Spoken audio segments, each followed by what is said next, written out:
Today we'll be working in my workbook called Nehemiah Part 1, which is Rebuilding the Wall. I have two books on the book of Nehemiah, and just a quick summary of what's happened so far. Nehemiah is part of the Restoration to Israel series. In that series, you have the last part of Daniel, you have both Ezra, the first part, Esther, Ezra, the second part, and then the two parts of Nehemiah are all part of the restoration of Israel. And during Ezra's book, you had the first return of Jews to Jerusalem, 50,000 of them came with Zerubbabel. Ezra is not part of the first part of Ezra, even though he's written the book. So he doesn't show up until the second return. Under Ezra, he brings another 5,000 exiles to Jerusalem. And the first time they build the temple, it's rebuilt, not the same as Solomon's temple, but at least they have a temple. They try to start the wall, but then their neighbors, the Samaritans, stop it. And so we've gone through the kings of Persia, Cyrus, Darius, Xerxes, which is the king during Esther's time. Now Artaxerxes is the king during Nehemiah's time. And that's where we are, is Nehemiah's time. He has just returned. Well, let's look at the table of contents. We have completed the first three chapters. First chapter was Nehemiah was in the palace, probably in Susa, and he's the cupbearer to the king. And his brother comes and tells him the sad state of Jerusalem. The walls are totally destroyed. They're a disgrace. And that really pulls on Nehemiah's heart. So he prays to God that he wants to do something about that. So he prays for quite a while. And then suddenly in chapter 2, there's a situation where he is able to ask the king for help about rebuilding the walls of his city, of his homeland. Now, we don't have any evidence that Nehemiah had ever been to Jerusalem before. He was born in captivity, and it may not be, he may know Jerusalem just by his family history rather than actually being there. So he does get the approval to go to Jerusalem to rebuild the walls. He gets letters for the Trans-Euphrates governors to be able to allow safe passage, and he gets a letter to Asaph, who is the park ranger of the timber in Lebanon, so he can get the timber for the beams for the walls. Now in chapter 3, after Nehemiah arrives in Jerusalem after about 3 days to settle in, he takes a night tour of the walls to see just how bad they are. And he was only able to see half of the walls from the Valley Gate around to the Water Gate, although he can't get through the Water Gate. So he has to come back to the Valley Gate to come in. So he's made his inspection of the walls. So that's what chapter 3 did. And then I believe at the end of chapter 3, he then tells the people what he's there for, to rebuild the walls.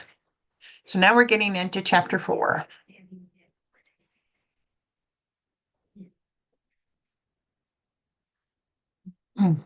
So, and of course, this section of the scriptures is so big, I put it into 2 chapters.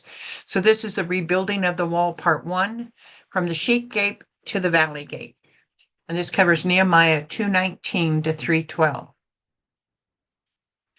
Nehemiah 2:19. But when Sanballat the Horonite, Tobiah the Ammonite official, and Geshem the Arab heard about it, they mocked and ridiculed us. What is this you are doing? They asked. Are you rebelling against the king? So remember, Sanballat, Tobiah, and probably Geshem are all Trans-Euphrates governors. They're also the leads on the opposition to the walls. And Nehemiah has just told the people that they're going to rebuild the walls and all the materials and the approval they have from the king. So, of course, the Samaritans are not happy, and all the other neighboring nations aren't happy that the Jews are rebuilding their walls. So they immediately come to mock them. And it makes logical sense if you can see it visually. These walls are in terrible disrepair. You're not using people who have the ability to construct. You're using everybody that exists. So they don't have any construction skills. They're not bringing new stone. They're going to use the same stone that existed. So, boy, yes, the idea of what do you think you're doing? Are you rebelling against the king? Because they originally had a letter that had stopped the building of the walls. So, yeah, it could easily be stopped if they weren't blessed by such a man as Nehemiah, who had God's appointment in his head. Based on page 2223, what positions does Sanballat and Tobiah hold? As I mentioned, they are the Trans-Euphrates governors. And I'm going to get my answers. It's always good to do that. I don't know why I forget that sometimes. Okay. They're the Trans-Euphrates governors. The duo of opposers are now a trio. Who is the third opposer? And let's see here. Where am I? Okay. The third opposer is Geshem the Arab, and we haven't heard from him before. Notice where each of them are from. Sanballat is from the Horonite, Tobiah the Ammonite, and Geshem the Arab. Are any of them Jewish? No, they are not. How did they oppose the Jews? By throwing rocks at them, by stealing their materials, or by mocking and ridiculing them? Mocking and ridiculing them. Their opposition will only be with very persuasive words. The letters that Nehemiah gave them assured Nehemiah safe passage to Jerusalem. Nehemiah also brought with him army officers and cavalry. Therefore, if they stole materials or assaulted the Jews, repercussion could result. But words left no evidence, yet still were heard by the people and may cause dissension from within. Dissension was highly probable. As I said, no experienced workers and no new materials other than the timber, but the wall was mostly made out of brick, not brick, stone. What was their first verbal attempt to stop rebuilding the walls? What are you doing? Are you rebelling against the king? Why did they say this? Didn't they already know that Nehemiah had come to Jerusalem to rebuild the walls and that it was approved by the king? Not necessarily. Remember, Nehemiah had only asked for letters regarding safe passage. Nothing in the letters appear to say that the king reversed his earlier decision and now allowed the Jews to rebuild the walls. In Nehemiah 2:10, we only hear that the governors were not pleased that someone came to promote the welfare of the Israelites. Therefore, they may be relying on a prior word from the king to have the work on the walls stop. So they may not know that the king has now approved the walls. They're based it on old evidence. At least that's what it looks like here. The other possibility is maybe they don't think the people realize that new evidence has been given. So the scriptures continue. I answered them by saying, the God of heaven will give us success. We, his servants, will start rebuilding. But as far as you have no share in Jerusalem or any claim or historic right to it. According to Nehemiah, who will give them success? God of heaven will give them success. Why do you think Nehemiah does not tell him he has the approval of the king to start the rebuilding? I don't know, other than he's not playing with all his hands up front is the only thing I can think of. He gives them only what they need to know and no more, so that it causes them to slow down in their thinking, perhaps. Like, for instance, if he had told them already about the letter, then they might be able to send another letter to the king. But if he hasn't told them already about the letter, then they might already be thinking, well, they're disagreeing with the king and get themselves in trouble. So he's holding his cards, so to speak, as they used to say. By saying we, his servants, is Nehemiah telling us that the God of Hebrews is not the God worshipped by Sanballat, Tobiah, and Geshem? And yes, indeed. Tobiah, Sanballat, and Geshem are from nations that normally were idol worshippers. And so they definitely are not worship God of heaven. And number 4, completing, you have no share in Jerusalem or any claim or right or historic right to it. You don't have any share in Jerusalem because you're not full Jewish. You don't have any claim to it because it's not your land. You don't have historic right to it because it's not your land. It was given to us by God. So Basically, Nehemiah is staying strict to the rule that only Jews can participate in the rebuilding of Jerusalem. They had no share in Jerusalem because they were not Jewish.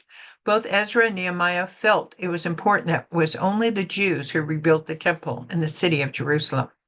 It was intermixing with other races that had got the Israelites in trouble with God in the first place. They had no claim to Jerusalem because they had never lived there. They had no historic right to Jerusalem as their ancestors were not buried there. Did Nehemiah answer their question or add fuel to the fire? Why? Well, what was their question again? Are you rebelling against the king? What are you doing? No, he didn't answer his question directly, because he's directed by God, not so much the king. So his orders are more from God, and the king is just being a willing servant in his mind. Okay. So now we have start doing 2 pages, but you'll see the reason here shortly. Nehemiah 3:1. Elishib, the high priest, and his fellow priests went to work and rebuilt the sheep gate. They dedicated it and set its doors in place, building as far as the Tower of the Hundred, which they dedicated, and as far as the Tower of Hananel.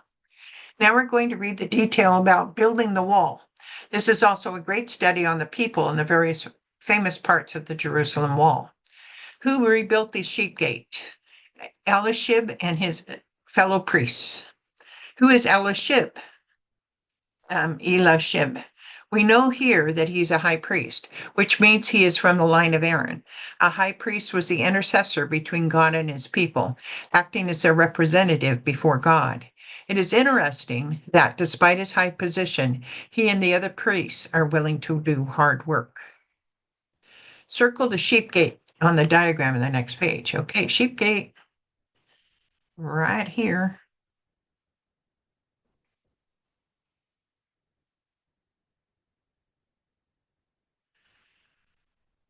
The gate was called the sheep gate because sheep were brought through it to be slaughtered as sacrifices in the temple. When they completed the sheep gate, what did they do to it? They dedicated it and set its doors in place. Then they built the wall first to what? As far as the Tower of 100. So where's the Tower of 100? Okay, right there. So it's like right next to it. So they built the wall first to the Tower of 100. The reason for its name is not really known. It's believed to be because it was 100 cubits high or had 100 steps. Circle the Tower of 100 on the diagram.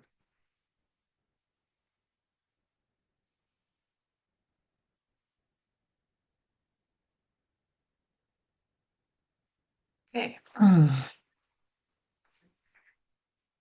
Then they continued to build as far as what?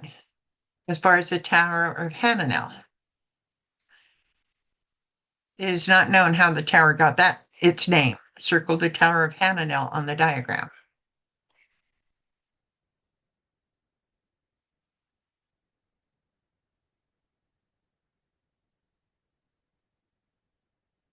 And they continued to build as far, okay.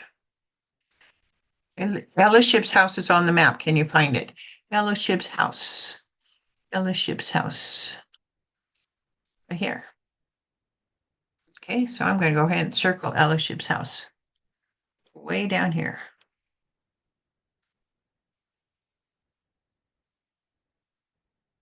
Towers in the wall provided space for storage, bedrooms, staircases, and fighting platforms. So it wasn't just a small little tower. It was big enough for a bedroom, big enough for a platform, big enough for people to stay as they walk the walls. So uh, much bigger than you would think of. Because my mind originally just makes just a simple little tower with a staircase up it, like a lighthouse. But really, it was much bigger than that, for enough for a room to be able to sleep in. Okay. The men of Jericho built the adjoining section, and Zaccur, son of Imri, built next to them. The fish gate was rebuilt by the sons of Hassaniah. They laid its beams, put its doors, bolts, and bars in place. The detail of the work will continue west down the left side of the map. What two groups our people built the adjoining section that joined the Tower of Hananel to the fish gate, the men of Jericho. Okay. Although the men of Jericho are not individually identified, they probably correspond to the men of Jericho that were listed in the exiles that first returned to Jerusalem in Ezra 2:34, which would be men whose family came from Jericho. So, and there is a map we're going to flip to. I need to find it here real quick so I can. It is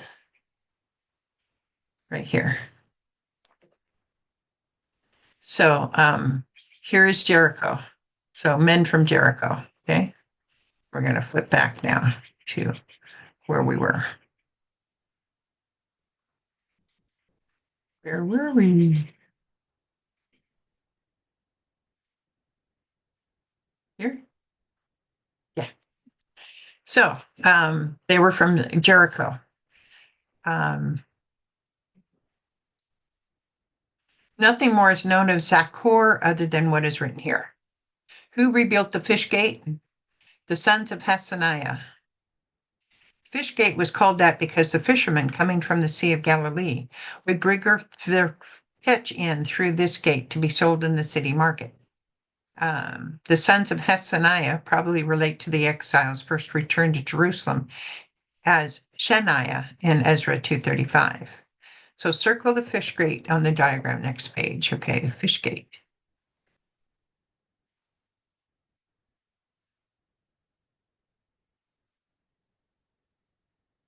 Looking at the diagram, answer the questions below. So diagram. Okay, the diagram on page 3. So I'm gonna show you the diagram on page 3 and then come back to here and give you the answers. Okay. So let's see. We're going to be on 34.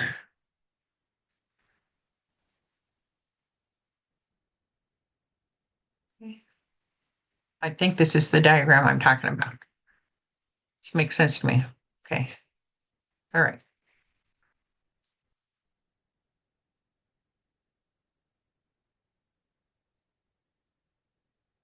And we are at have you there? Over there.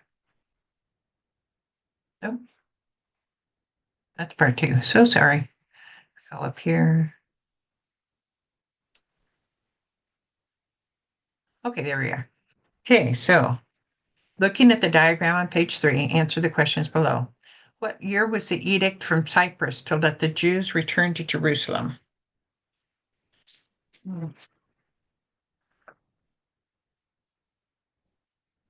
538 BC. The year the edict came from Cyprus. What year was the third return of exiles under Nehemiah? 444 BC. Therefore, how long have the exiles that first returned to Jerusalem been there? 94 years. So obviously, the people listed here are descendants of the original exiles. Make sense? A lot of times they are talking about the people that originally came, when in truth, it's their descendants that they're talking about because nobody has lived over 94 years in this period of time. Okay. Okay, Nehemiah 3:4. Meremoth, son of Uriah, the son of Hakkus, repaired the next section. Next to him, Meshullam, son of Berechiah, the son of Meshabel, made repairs. And next to him, Zadok, son of Bana, also made repairs. The next section was repaired by the men of Tekoa, but their nobles would not put their shoulders to the work under their supervisors. All this work goes down on the section between the fish gate and the old gate. Circle this wall. Okay, fish gate and the old gate. Fish gate and the old gate.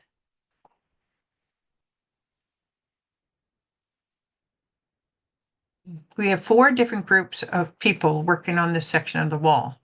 We have A, Meremoth, son of Uriah, son of Hakos.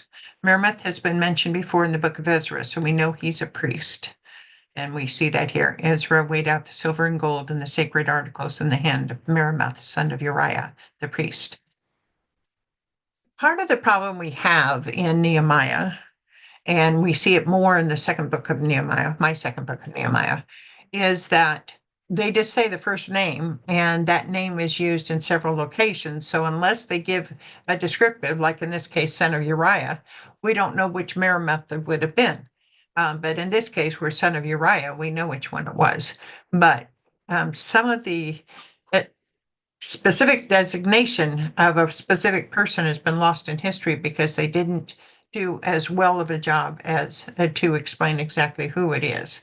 In this case, they did. B.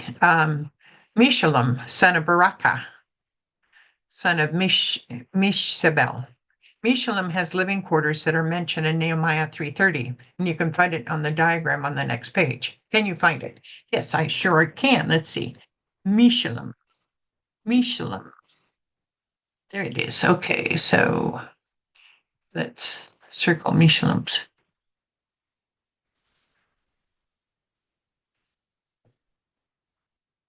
He also will get in a little trouble with Nehemiah as his son will and has, don't know when it happened, marry the daughter of Tobiah, the governor of the Trans-Euphrates. And that we'll see that in Nehemiah 6, but when it actually happens, I don't know. And then we have C, Zadok, son of Bana. Zadok has a house on the diagram. Not much is known of him other than he probably was one of the signers to the covenant made by princes, priests, and Levites of Israel in Nehemiah 10, as his name occurs immediately after that of Meshzabel. So let's see, Zadok. Can we find his house here? At least I thought he had, oh, there it is.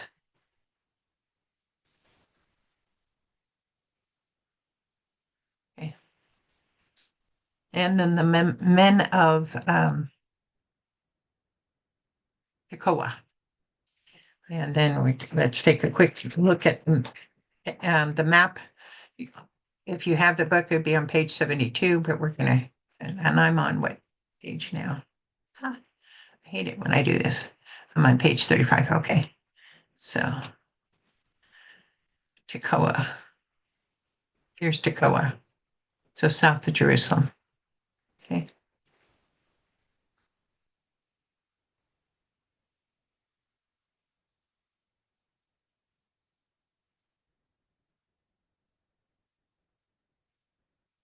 Yeah, Tekoa. Okay. 36. My page 36. Never mind. Too many pages. Okay, Nehemiah 3:6. The Jeshaniah gate, also known as the Old Gate, was repaired by Joada, son of Hashiah, and Meshullam, son of Besodeah. They laid its beams and put its doors with its bolts and bars in place. Next to them, repairs were made by men from Gibeon and Mizpah, Milata of Gibeon and Jaden of Maranoth, places under the authority of the governor of Trans-Euphrates. Okay. What is another name for the Jessaniah gate? The Old Gate. The word Jessaniah means old. Why is it called the Old Gate? Commentaries are not in agreement as to why this gate is referred to as the Old Gate. One theory states that this is the gate of the Old Town, explaining this by calling the Zada, a suburb or village in front of the gate, the New Town. Another theory states it's called the Old Gate because it belonged to the ancient city of Salem, same place as Jerusalem, that was first built by Melchizedek. Circle the Old Gate in the diagram. Happy to do so.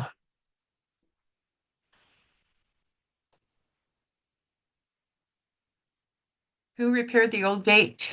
Joada and Meshullam. Continuing down the west side, what two groups of men worked on the wall next to the Old Gate? The men of Gibeon and Mizpah.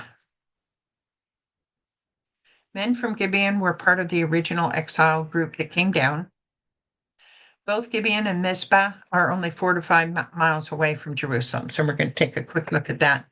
But I'll do number 5 here first. Who are the leaders of these two groups? Malatia, and Jaden. So let's look at, and that's 36. So let's look at the We're looking for Gibeon and Maranoth. Okay. So we have Gibeon and Maranoth is up there. Okay, so that's where we think it is. Okay.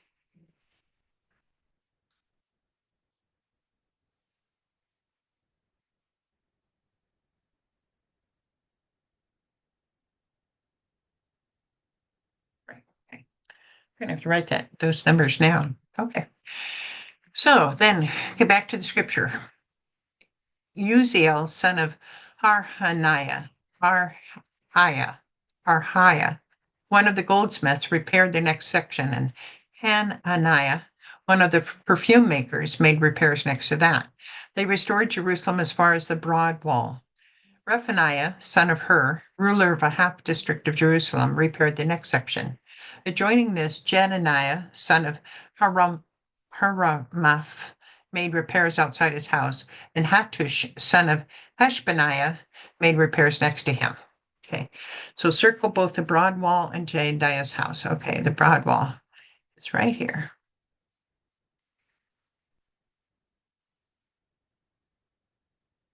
And Jedediah's house. We see that.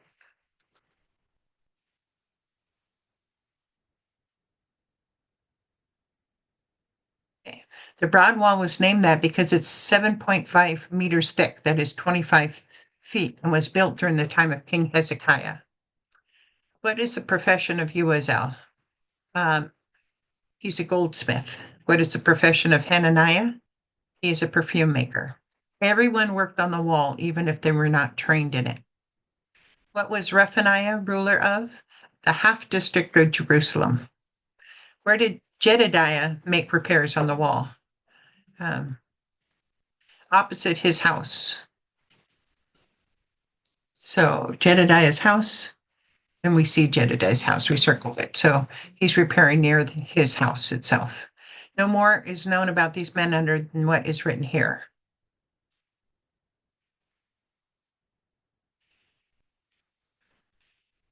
Malchijah, Malchijah, son of Haram, and Hashib, son of Pahath Moab, repaired the other section in the Tower of the Ovens. Shallum, son of Halohesh, ruler of a half district of Jerusalem, repaired the next section with the help of his daughters. Circle the area around the Tower of Ovens.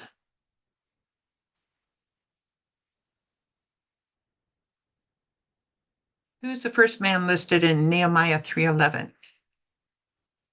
Mahajah, Elijah. Makajah. Makajah appeared to be the same priest that was accused of intermarriage with a non-Jew in Ezra 10:31.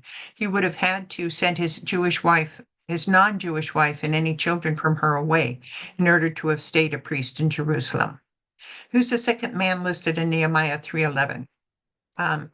Hashib. Descendants of Pahath Moab came with both the first group of exiles to arrive and also the second group. What is the tower mentioned here? The Tower of Ovens. The origin of the name is uncertain, although the tower may have been near the ovens in the street of the bakers where fresh bread was baked daily. What is Shallum ruler of? The half district of Jerusalem. So now we know both rulers of Jerusalem, Rephaniah and Shallum. Who helped Shallum with his portion of the wall? His daughters. Everyone did their part. So now we come to the end of this chapter, and I ended with find the word, and so I'll let you.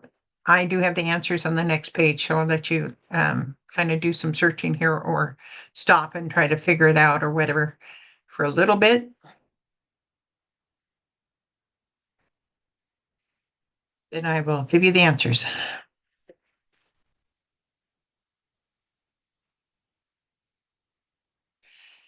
So that is the end of a very difficult chapter. I'm hoping with the maps and everything, it helped you understand it. I'm sure if you were working through Nehemiah and Ezra, you're a Bible geek like I am, and wanting to totally understand what's going on.